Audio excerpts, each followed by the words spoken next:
Hello everyone, my name's Luke Acree. Welcome to Above the Noise. Guys, we're going through this series of cold calling, and today I want to talk about this topic of voicemails. Now, voicemails have been one of the most frustrating things for me in my sales career because I feel like a lot of times I show up and I start dialing and I just get voicemail after voicemail after voicemail. I call it voicemail land. And then all of a sudden I get a live human being on the phone and I'm off my rocker and I end up losing the deal.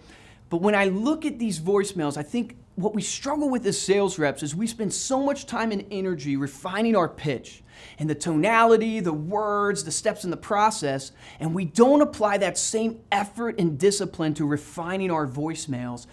A lot of times we don't even have scripts for our voicemails. And I think of my reps here, we make about 150 calls a day. 100 of those on average will be voicemails. And if you don't have a script, so often you'll call Mr. Johnson and then you'll ramble for a minute, 2 minutes. And if you think about the numbers, if I'm leaving 100 voicemails a day and I'm leaving a minute voicemail, that's literally 8.5 hours a week. It's 433 hours a year. 10.5 weeks of my year is spent in voicemails. And that's why it's so critical that you make sure you have a great voicemail script and it's conveying the message that you want to get across.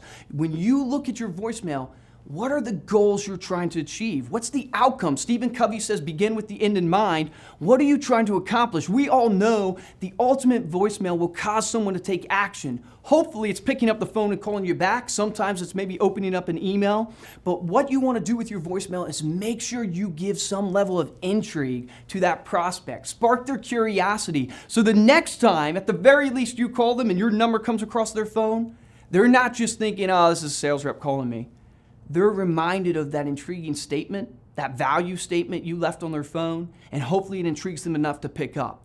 So what I want to do is give you guys a couple tips that I've used to refine my voicemails over the years that will help you out. The first tip is keep your voicemails short.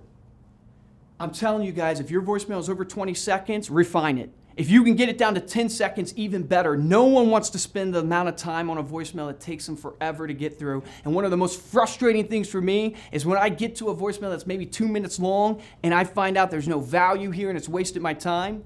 Not only am I frustrated in that moment, the next time you call me back, all I'm thinking of is that you wasted my time for 2 minutes on a long voicemail that meant nothing. So keep your voicemail short and succinct. Second tip is withhold your contact information. Don't state your name and your company name at the beginning of your voicemail. A lot of times when I say this, people are kind of shocked. They're not sure what I mean. This was a tip I was given years ago. It's proven to be really successful for me because when you think about it logically, there's literally hundreds of thousands of sales reps across the globe.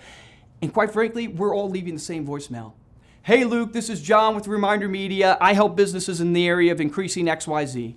Hey Luke, this is John with IBM. I help businesses in the area of XYZ. You get the picture. We're all leaving the same voicemail. So what's happened as humans, we're conditioned now. When we hear your name and your company name, guess what we know is coming next?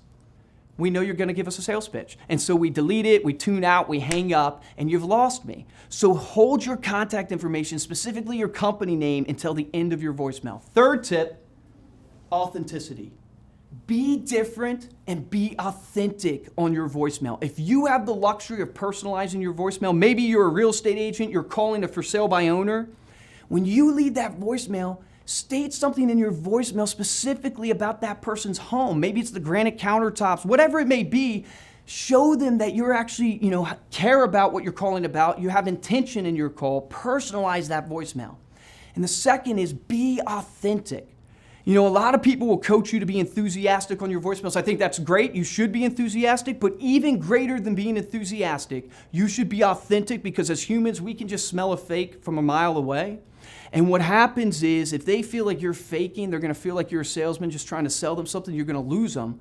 How you leave your voicemail for your best friend, your mom, your dad, apply that same logic to your communication with your prospect because that's going to be the most natural for you and it's going to help you in your communication and they'll actually listen to it.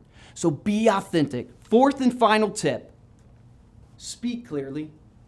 I can't tell you how frustrating it is. In 2017, I still get messages from sales reps who rush through their name and number. They don't repeat their name and number, and I find myself scrambling for a pen, repeating the voicemail, and it's so frustrating to go through that process. So what you want to do is make sure you're repeating your name and number. Speak clearly, speak concisely, so you don't hinder your prospect in calling you back. So there you go, guys. Just some simple tips to apply to your voicemails today. Take action on these.